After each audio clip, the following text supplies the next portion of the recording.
नमस्कार, myself Hitesh Kaushik. Civil staff के इस प्लेटफॉर्म पर मैं आप सभी लोगों का स्वागत करता हूं। आज हमारी इस प्रतिबद्ध सीरीज में हम GS1 का एक important topic early British conquest of India पढ़ेंगे। इस टॉपिक को हम GS1 के पर्सपेक्टिव से पढ़ेंगे। GS1 for UPSC civil services mains exam preparation. देखिए, प्रीलिम्स पर्सपेक्टिव से तो हमने इसको पढ़ा है और ये टॉपिक, इसमें फैक्चुअल डेटा भी है और काफी ज्यादा रोचक भी है ये टॉपिक। बट इसको मेंस के पर्सपेक्टिव से हम देखेंगे कि क्या एस्पेक्ट आपको कवर कर लेने चाहिए before you go for UPSC civil services mains exam. ठीक है, तो वो हम देखेंगे। Early British conquest of India हमारा टॉपिक है। हमारी प्रतिबद्ध सीरीज में हमने अब तक कल्चर कवर कर लिया है हिस्ट्री में। अब हम आगे मॉडर्न हिस्ट्री की तरफ बढ़ रहे हैं और मॉडर्न हिस्ट्री में early British conquest of India हमारा टॉपिक है। देखिए, पहला सब टॉपिक जो है वो हमारा इसमें expansion and consolidation of British rule in India या ब्रिटिश पावर इंडिया। किस तरीके से अंग्रेजों ने भारत के अलग अलग हिस्सों में अपनी ताकत स्थापित की और कैसे वो अपनी संप्रभुता भी स्थापित कर पाए, उसके प्रोसेस को समझेंगे पूरा। और क्या वो रीजंस थे how British were attracted towards India, किस क्रम में वो भारत पहुंचे, वो भी एक बार समझ लेते हैं। देखिए, ब्रिटिश इंपीरियल हिस्ट्री, अंग्रेजों ने दुनिया भर में एक बड़ा एम्पायर बनाया। ये बोला जाता है कि ब्रिटिशर्स के लिए कभी भी रात नहीं होती थी, हमेशा दिन रहता था। कहीं ना कहीं उनके जो कब्जे किए हुए हिस्से थे वहां पर हमेशा दिन चढ़ा रहता था। इसीलिए ये बोलते थे कि the sun never sets on British empire. और सबसे पहले अगर ब्रिटिश इंपीरियल हिस्ट्री में देखें तो फर्स्ट एम्पायर उन्होंने एस्टैब्लिश किया था अमेरिका में और वेस्ट इंडीज में। ठीक है, तो first empire was established in America and West Indies, जो शुरू हुआ था यूके, जो आज ब्रिटेन है, ब्रिटेन से आगे एक छोटा सा आइलैंड जो आज ब्रिटिश आइल्स का हिस्सा है, जिसमें आयरलैंड को सबसे पहले कब्जाया था उन्होंने। आयरलैंड को कब्जाने के साथ ही दे मूव्ड वेस्टवर्ड्स और उन्होंने आगे जाके अमेरिका में अलग अलग जगहों पर कब्जे किए। ठीक है, और ब्रिटिश अपने आप को न्यू रोमन्स भी कहते थे। ये टर्म याद रखना, British used to call themselves new Romans, जो दुनिया को सिविलाइज करने के मिशन पे निकले थे। तो अपने आप को न्यू रोमन कहना और दुनिया को सिविलाइज करने के मिशन पे निकलना। लेकिन असल में पता क्या था, देवर अ ग्रुप ऑफ मर्चेंट्स, जिनका मकसद सिर्फ व्यापारिक फायदे लेना था, अलग अलग जगह से जाके अपने मदरलैंड के लिए प्रॉफिट्स और गेन्स बनाना था और अपने लिए गेन्स बनाना था, सिर्फ ये मकसद था। देखो, उसके बाद सेकेंड एम्पायर, अमेरिका में 13 कॉलोनीज एस्टैब्लिश कर पाए थे ब्रिटिश। बट साल 1600 से लेके 1750 तक सब कुछ अच्छा चला अमेरिका में ब्रिटिश के लिए। लेकिन 1750 के बाद से अमेरिका में रहने वाले ब्रिटिश लोग, जिनको ब्रिटिश ने ही अमेरिकन आइलैंड्स, अमेरिकन रीजन्स में ले जाके बसाया था, अभी मैं आपको एक मैप दिखाऊंगा, उससे आपको ज्यादा समझ में आ जाएगा। वहां पे ले जाके बसाया तो था, बट धीरे धीरे उन लोगों ने कुछ एनिमोसिटी जो है वो बनानी शुरू कर दी ब्रिटिश सरकार के खिलाफ, क्योंकि British were making all the laws from Britain for American reasons. तो अमेरिका में जितनी भी कॉलोनीज थी उनके लिए कानून बन के आ रहा था। कहां से? कानून सारा बन के आ रहा था ब्रिटेन से। और जिस वजह से अमेरिका में बैठे ब्रिटिश लोग जो अब अमेरिकन बन गए थे 1750 आते आते, उन्हें बर्दाश्त नहीं था कि बिल्कुल डिस्क्रिमिनेशन होता है उनके साथ, क्योंकि they are not residing in Britain और क्योंकि वो अमेरिका में रह रहे हैं, तो इसीलिए उनके ऊपर जबरदस्ती कानून थोपे जा रहे हैं। कई सारे टैक्स लॉज ऐसे थे जो अमेरिकन को मंजूर नहीं थे, लेकिन ब्रिटिश सरकार ने उनके ऊपर इंपोज किए थे। इसके चलते, जैसे टाउन हैंड्स एक्ट एटसेट्रा, इसके चलते क्या हुआ? इसके चलते अमेरिकन ने रेवोल्यूशन खड़ा किया, ब्रिटिश के खिलाफ एक युद्ध छेड़ा गया। आखिरकार British were forced to leave America. आखिरकार अंग्रेजों को अमेरिका को छोड़ना पड़ा और वहां जब उन्होंने लूज कर दी अपनी नॉर्थ अमेरिकन टेरिटरीज, उसके बाद दे turn their face towards Asia and Africa. फिर एशिया और अफ्रीका की बारी थी, आगे उन्होंने एशिया और अफ्रीका की तरफ रुख किया। देखो, यहां पे मैं आपको दिखा देता हूं। Then they expanded into Asia and Africa. Enlightenment के आइडियाज से ये लोग प्रभावित थे। एनलाइटनमेंट आगे इसके आगे अगर आप देखेंगे तो एनलाइटनमेंट से आगे बढ़ के इंडस्ट्रियल रेवोल्यूशन भी देखा ब्रिटेन ने। इंडस्ट्रियल रेवोल्यूशन ने आगे चल के अंग्रेजों के जो सी वॉयजेस थे, जो जो उनके समुद्री अभियान थे, उनको और बढ़ावा दिया या उसकी वजह से और बल मिला उन्हें। इकोनॉमिक प्रॉस्पेरिटी हासिल की उन्होंने दूर दराज से आए हुए पैसे से, और उसके अलावा वहां से आ रहे रॉ मटेरियल को उन्होंने यूटिलाइज किया और अपनी जो भूखी फैक्ट्रीज थी उनको दिया। उनकी फैक्ट्रीज ने और ज्यादा फिनिश्ड गुड्स बनाए और उसको ब्रिटिश मर्चेंट्स बेचने के लिए तैयार थे दुनिया भर में। तो ये देखो, शुरुआत में 16th to 18th century British were interested in America, और यहां पर इतनी सारी टेरिटरीज उनके कब्जे में थी, इनटू कनाडा और 13 colonies of USA, modern day USA, ये सब उनके कब्जे में था। बट जैसे ही 1780s में अमेरिका की आजादी की लड़ाई शुरू हुई, then they lost all these territories, और उसके बाद उन्होंने कहां का रुख किया? उसके बाद ब्रिटिश ने रुख किया अफ्रीका और एशियन टेरिटरीज का, और धीरे धीरे करके अफ्रीका, एशिया और ऑस्ट्रेलिया तक पहुंच गए और बहुत सारी टेरिटरीज अपने कब्जे में ले ली। ये एक नई शुरुआत थी। लेकिन अगर दोनों एजेस में एक कॉमन चीज कहे तो दोनों में ही अपने आप को ब्रिटिश इस तरीके से देखते थे कि वो समझते थे कि we are here to civilise, मतलब हर नई जमीन पे जाके वो ये कहते थे हम यहां पर लोगों को सिविलाइज करने आए हैं। अपने आप को न्यू रोमन्स कहते थे वो, ठीक है। अब कॉमन थीम्स वही कि हमेशा दोनों ही फेजेस के दौरान उन्होंने जिस भी लैंड्स पर कब्जे किए वहां पे डोमिनेंस शो की, ठीक है। This was a common ideology and common theme. उसके अलावा they were on a civilizing mission throughout those two phases. तो दोनों ही फेजेस में, चाहे 16 to 18 सेंचुरी हो या उसके बाद 18 सेंचुरी ऑनवर्ड्स एशिया और अफ्रीका का रुख करना हो, हमेशा उन्होंने इस तरीके से अपने आप को भी समझाया और दुनिया पर भी ऐसे डोमिनेंस जताई कि हम दुनिया को सिविलाइज करने निकले हैं। अब लेकिन सवाल ये उठता है कि was the British conquest intentional और एक्सीडेंटल? क्या उन्होंने सोच समझ के भारत और अपने जो एशिया और अफ्रीका के कैंपेन्स हैं उन पर वो निकले थे और वो कब्जे हासिल किए, या फिर वो सिर्फ एक एक्सीडेंट ही बता? ठीक है, तो एक्सीडेंटल पर्सपेक्टिव देखते हैं। देखो, जॉन सीले कहते हैं कि British came to India primarily for trade. जब अंग्रेज भारत आए थे तो मकसद सिर्फ ट्रेड ही था, लेकिन धीरे धीरे लोकल कॉन्फ्लिक्ट्स में वो इन्वॉल्व होते गए। शुरुआत हुई बंगाल से। बंगाल के कॉन्फ्लिक्ट में जब उनकी एंट्री हुई, एक मजबूरी थी उसकी वजह से हुई, पर उन्हें यह समझ में आ गया। एक कोट है रॉबर्ट क्लाइव का। रॉबर्ट क्लाइव 1765 में कहते हैं कि now onwards we must become nawabs ourself, because we have to seek permission from rulers, nawabs etcetera, but if we became nawab ourselves then हमें किसी की भी परमिशन की जरूरत नहीं पड़ेगी।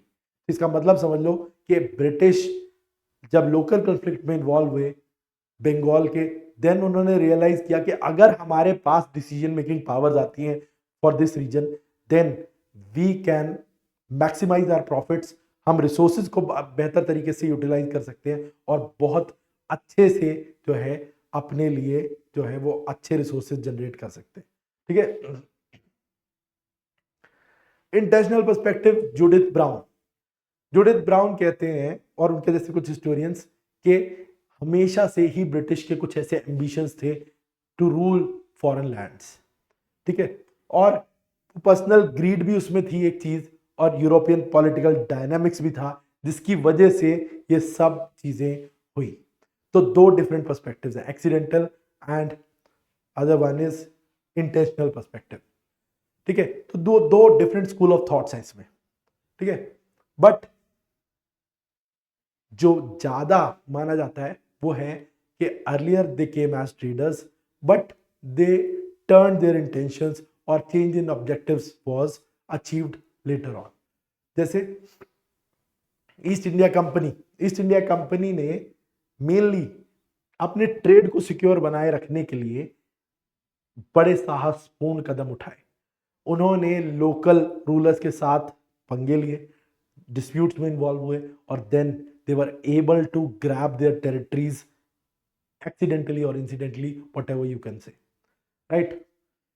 1798 से 1818 के बीच में दो ऐसे लोग जिनकी पॉलिसीज ने ब्रिटिश को बड़ी टेरिटरीज जीतने में मदद की, उनके होने की वजह से बहुत बड़ा जो है एक बूस्ट मिला आगे चल के। जैसे 1798 में आए वेलेस्ली ने एग्रेसिवली 1799 में मैसूर पे कब्जा कर लिया। ऐसे ही आगे चल के वेलेस्ली की पॉलिसी को आगे बढ़ाते हुए लॉर्ड हेस्टिंग्स सेकंड ने 1813 से 1823 तक वो गवर्नर थे, उन्होंने इस दौरान मराठा टेरिटरी को एग्रेसिवली अनेक्स कर लिया। तो ये जो लोग थे like Wellesley and Lord Hastings second, these were the people responsible for the aggressive conquest of British in India, ठीक है। सो कॉन्क्वेस्ट इनके समय से डेफिनेटिव ऑब्जेक्टिव बन गया था। और अब आगे देखें कि when did British period begin in India। अब अगर सही मायने में देखें तो अंग्रेजों का भारत में शुरुआत होती कैसे, ठीक है। तो ब्रिटिश रूल भारत में ये स्टार्ट हुआ मिड 18th सेंचुरी में। एग्जैक्टली अगर बोले तो बक्सर की लड़ाई जीतने के बाद या बंगाल के कॉन्क्वेस्ट को पूरा कर लेने के बाद उनका रूल शुरू होता है 1765 ऑनवर्ड्स, जब रॉबर्ट क्लाइव ने पूरे बंगाल पर ऑलमोस्ट नियंत्रण हासिल कर लिया था 1765 में। Then British rule started in India and उसके बाद ब्रिटिश नेवर लुक बैक। उसके बाद वो लगातार पहले Bengal, then parts of South India, Mysore, और उसके बाद फिर मराठा टेरिटरी को लगातार कैप्चर करते गए। उसके बाद फिर उन्होंने कुछ प्रिंसली स्टेट्स को अनेक्स किया और उसके बाद फिर पंजाब, सिंध भी तकरीबन मिड 19th सेंचुरी तक उन्होंने कॉन्क्वेस्ट कर लिया था। And the conquest of India was done bye 1850। तो भारत पर वो 1850 तक तकरीबन पूरे भारतीय भूभाग पर कब्जा कर चुके थे, ठीक है। इंपॉर्टेंट डेट्स है इसमें कुछ, there are some important dates related to the British conquest. वो है 1740। सबसे पहले देखो, when British came in India तो सबसे शुरुआती प्रॉब्लम जो अर्ली प्रॉब्लम्स थे faced was their European rivals, and toughest among the European rivals was French. French जो उनके पड़ोसी थे, ऑलमोस्ट आर्म्स, एम्यूनिशन, स्ट्रैटेजी, तकरीबन सभी चीजों में ब्रिटिश के बहुत ज्यादा नजदीक थे। But British were able to defeat them in India in 1740 जब एंग्लो फ्रेंच वॉर्स इंडिया में शुरू हुई। और next 23 years 1740 to 1763 Anglo French wars happened. और इन्हीं एंग्लो फ्रेंच वॉर्स में British despite their weak start later on by the end of Anglo-French wars they defeated French decisively in India and they forced them to leave India। इसके बाद आखिरकार French को अपना बोरिया बिस्तरा बांध के भारत से जाना पड़ा। सिर्फ उनके कब्जे में कुछ टेरिटरीज रही, पौंडीचेरी और उसके अंडर आने वाले माही, यनम एंड कराईकल। उन पर भी ब्रिटिश ने ऐसी कंडीशंस लगा दी थी कि उनके ऊपर मिलिट्री नहीं रख सकती फ्रेंच, बस वहां से ट्रेड के पर्पज से इन लोकेशंस को इस्तेमाल कर सकते। Next is 1757। 1757 में बंगाल में एक लोकल कन्फ्लिक्ट बंगाल के नवाब सिराजुद्दौला के साथ वो हुआ। एक्चुअली ये कन्फ्लिक्ट, इसके पीछे रीजंस थे अंग्रेजों का फोर्ट विलियम्स को बहुत स्ट्रांग बनाना और उसको एक किले के रूप में बहुत ऊंचा बना देना, जिससे बंगाल नवाब वाज इन्फ्यूरिएटेड, गुस्से में थे। उन्होंने बार बार वार्निंग्स दी अंग्रेजों को, बट उन्होंने उनको इग्नोर किया। रॉबर्ट क्लाइव को यह काम दिया गया कि नवाब को किसी भी तरीके से जो है उससे जो ब्रिटिश कंट्रोल है या ब्रिटिश जो टेरिटरीज हैं उनसे दूर रखना है। नवाब ने लगातार टैक्सेस की मांग की ब्रिटिश ईस्ट इंडिया कंपनी से। नवाब ने उसके जो पैसेज यूज किया जा रहा था, बंगाल की टेरिटरी को यूज किया जा रहा था फॉर ट्रेड, उसके लिए उन्होंने एक्स्ट्रा कॉम्पनसेशन मांगने की कोशिश की।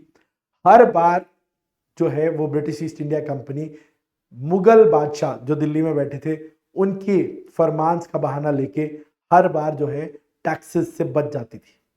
बट सिराजुद्दौला के साथ उनकी जो तलखी थी वो बढ़ती जा रही थी। 1856 में एक घटना घटी जिसने तो इस चीज को बहुत बड़ा बना दिया था। वो घटना थी black hole tragedy of Calcutta. Black hole tragedy जब घटी उसके बाद एक बड़ा अभियान शुरू होता है। ईस्ट इंडिया कंपनी ने यह ठान लिया कि अब वो बाय हुक और बाय क्रुक बंगाल के इस नवाब को टेक डाउन करेंगे, उनको डिफीट करेंगे। इसीलिए उन्होंने एक साजिशों का जाल बुनना शुरू किया था और finally Robert Clive was successful in defeating Nawab Sirajuddaulah और that's how Bengal became somehow subordinate to British East India Company. But इसके बाद भी बंगाल को पूरे तरीके से जीता नहीं जा सका। इसके बाद ब्रिटिश ने सिराजुद्दौला को डिफीट करने के बाद उन्होंने नवाब बनाया मीर जाफर को। 1760 तक नवाब रहे और उसके बाद फिर मीर कासिम नवाब बने। बहरहाल हम आगे बात करते हैं थर्ड बैटल ऑफ पानीपत 1761, जहां मराठाओं को हार झेलनी पड़ी at the hands of Afghan warlord Ahmad Shah Abdali. Ahmad Shah Abdali की फौज ने मराठों को पानीपत के मैदान में हराया। बट ये जो इवेंट है this became beneficial for British conquest in India. British जो बंगाल के जरिए अपनी ताकत को बढ़ा रहे थे और and they were overseeing the affairs of India, उस समय पर Marathas were rising power and Mughals were on the verge of decline. Mughals कमजोर पड़ रहे थे, मराठाज उभर रहे थे। ऐसे में third battle of Panipat became a significant blow for Marathas, जहां से मराठाओं का डाउनफॉल शुरू हो गया। मराठाज उसके बाद they never became such strong as they were earlier before the third Anglo Maratha war. वो उतने स्ट्रॉन्ग कभी भी नहीं हुए and this made way for British to conquest India. सबसे बड़ी ताकत जो मराठास थे उनके हार जाने से फायदा हुआ अंग्रेजों का और यही एक बहुत बड़ा रास्ता बना देता है अंग्रेजों के लिए। ठीक है, अब लेकिन कॉन्क्वेस्ट शुरू कैसे हुआ? This conquest took approximately 80 years in transition. Bengal के कॉन्क्वेस्ट से शुरू हुआ और सिंध और पंजाब के कॉन्क्वेस्ट पे जाके खत्म होता है और ये अप्रोक्सीमेटली 80 years का एक बड़ा अभियान था। और जो सबसे बड़ी प्रॉब्लम्स थे during this phase was Marathas. Maratha जिनके कब्जे में central India, north India, Maharashtra, Gujarat और उसके अलावा उड़ीसा तक के रीजन्स थे। और उसके अलावा in South India the big problem was Mysore.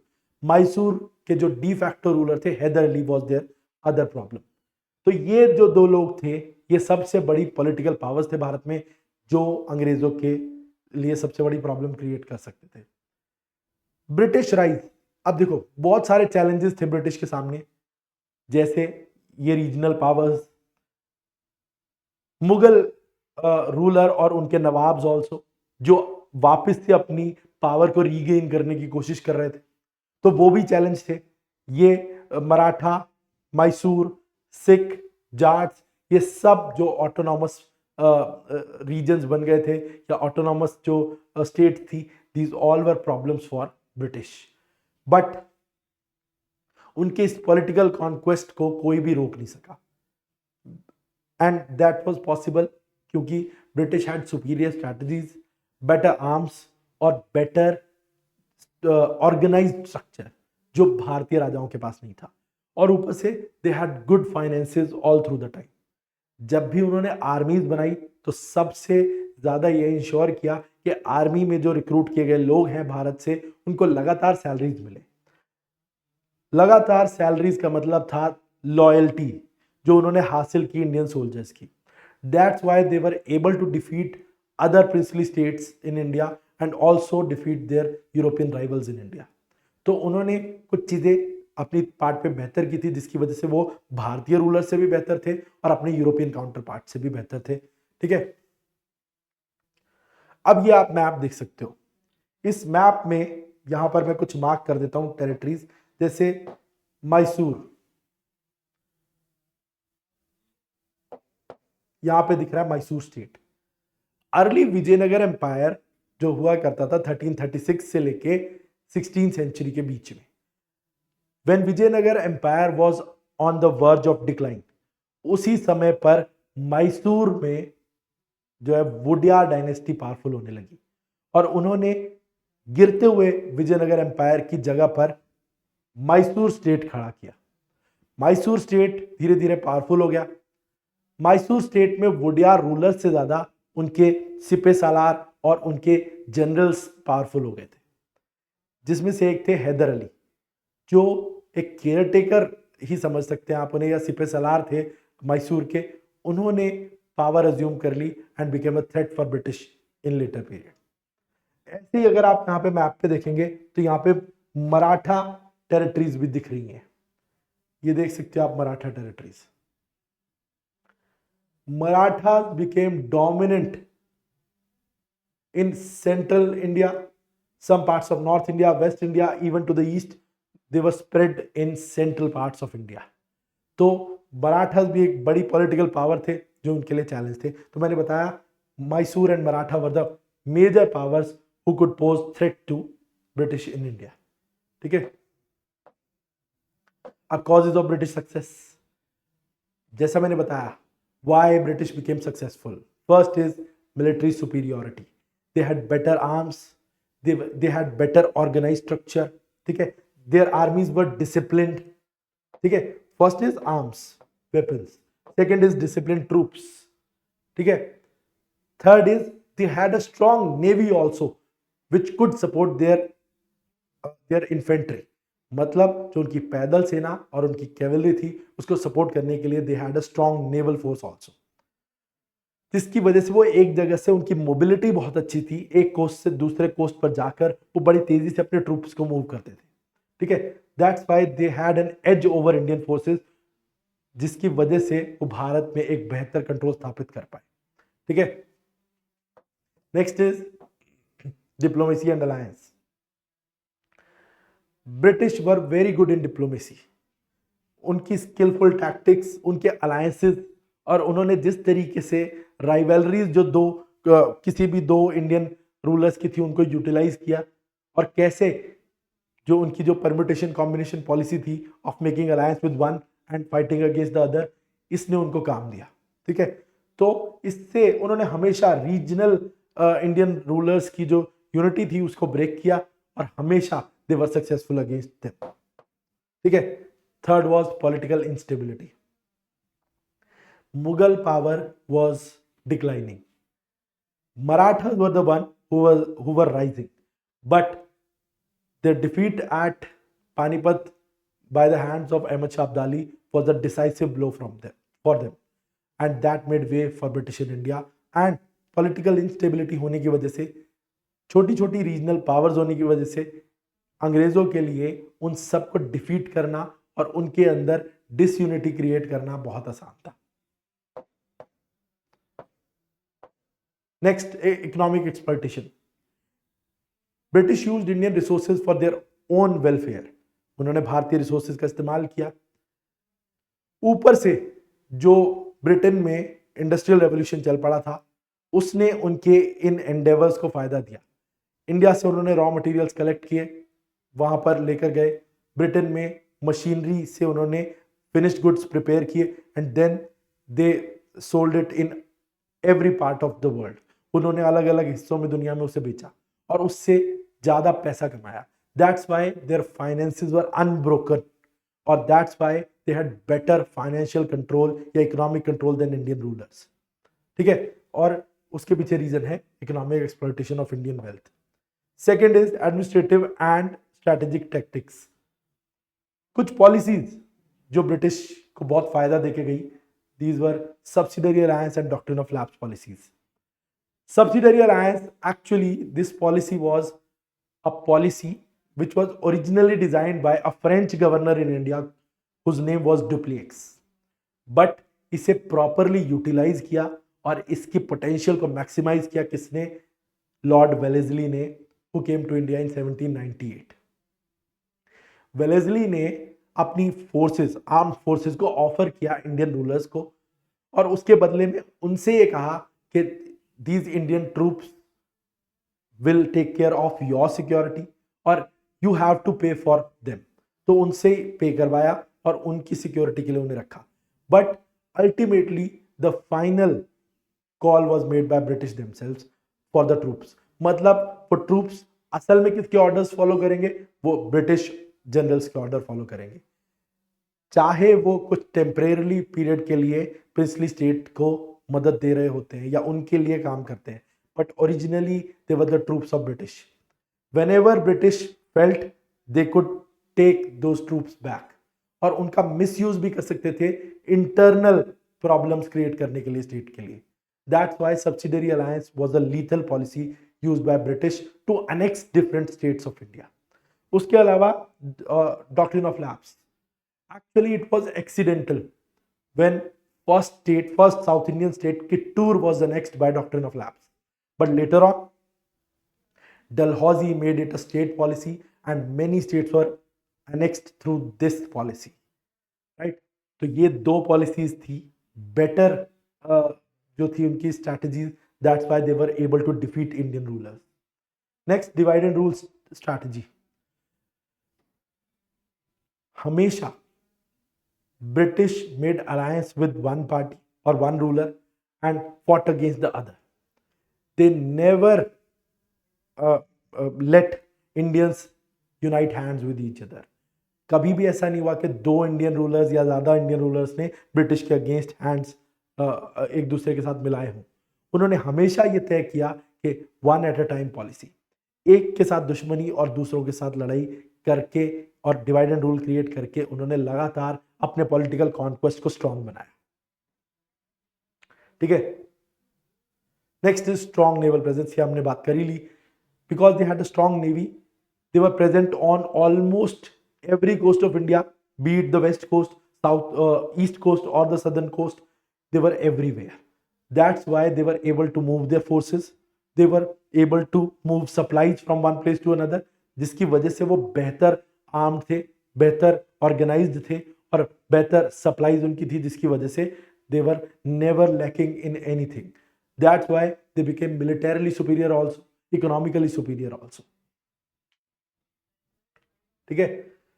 अब और कुछ उनके रीजंस, जैसे वही बात सुपीरियर आर्म्स, मिलिट्री स्ट्रैटेजी, हमने एक बार रिवाइज कर लेते हैं. उसके अलावा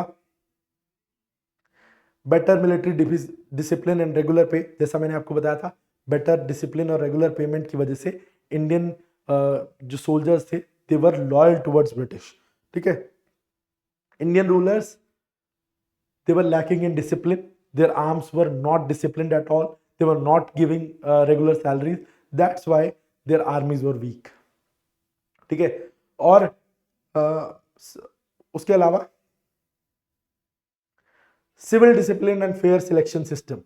ब्रिटिश ऑफिसर्स एक रिक्रूटमेंट प्रोसेस से होकर गुजरते थे and they need to acquire some special skills to operate in India, but other Indian rulers never had such systems. That's why they become meritorious and they were able to conquer many parts of India and defeat and were able to defeat many Indian rulers also. ठीक है. अब next was the conquest of Bengal, from where it all started. यहां से भारत में कब्जे करने की नीति जो थी अंग्रेजों की शुरू होती है. Actually it was accidental to an extent, क्योंकि they never had an intention of conquering Bengal, but it accidentally came into their pocket, right? Importance of Bengal. Bengal की इंपॉर्टेंस क्या थी? अंग्रेजों ने जब बंगाल को हासिल किया, उससे कैसे उनके इस पूरे अभियान को बूस्ट मिला, तो वो देख लेते हैं. बंगाल वेल्दीएस्ट मुगल प्रोविंस था. अगर बात करें तो 60% of British imports like saltpetre, rice, indigo, textiles, ये सब बंगाल से आता था. That's why Bengal was very important for British, and by capturing it, they utilized all these resources very well. So they were able to conquer more territories in India with these resources, right? East India Company. Talking about East India Company, they first established their trading ports on eastern coast in 1630s. on Madras and other ports were captured by them. But later on in 1690, they were able to gain a big port in Bengal जिसको कहा जाता है कैलकाटा. कैलकाटा 1690 के दशक में उनके कब्जे में आया और उसकी वजह से उनके अभियान को बहुत तेजी मिली. टॉकिंग अबाउट बंगाल, कुछ डेवलपमेंट देखने को मिलती हैं. In 1707 Mughal emperor Aurangzeb died. इसके बाद से Mughals became weak. Mughals were not able to control their regional nawab और ऐसे में Bengal came under the nawabs of Bengal. इसमें 1740 to 1756 this was the period of Nawab Alivardi Khan, जिनके समय पर बंगाल ने मराठा इन्वेजन देखा. Marathas tried to invade Bengal but this man Alivardi Khan was able to stop them, but he lost many of his resources. बहुत संसाधन उन्होंने गंवा दिए. मराठाओं से लड़ते लड़ते उनकी ताकत बहुत कम रह गई. ठीक है, but the challenges kept on mounting because British and other Europeans were also present in Bengal and they were posing serious problems for Bengal.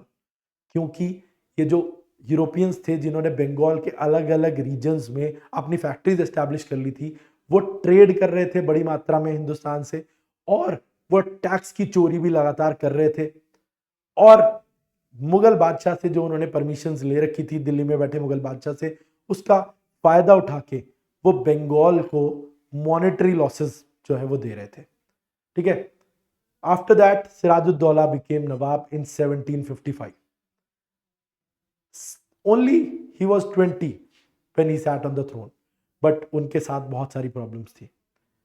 Problems ये कि बहुत सारे लोग उनके अगेंस्ट थे, जैसे शौकत जंग, कसीती बेगम, मीर जाफर, दे वर अगेंस्ट हिम. उनके कुछ इंपल्सिव डिसीजन, जैसे ही किल्ड शौकत जंग और कसीती बेगम के एसेट्स को, संपत्तियों को उन्होंने जब्त कर दिया था, जिसकी वजह से he became vulnerable and most of the peoples of Bengal or most of the influential peoples of Bengal became his enemy. आगे चल के दो बड़ी बैटल्स हुई, battle of Plassey and battle of Buxar. इन दोनों युद्धों में क्या हुआ and what were their outcomes and what are the significances of these battles, how the Bengal conquest was done by British, ये सब हम जानेंगे अगले लेक्चर में. ठीक है जी, तो आज के लिए इतना ही. फिर मिलेंगे आपसे. जय भारत.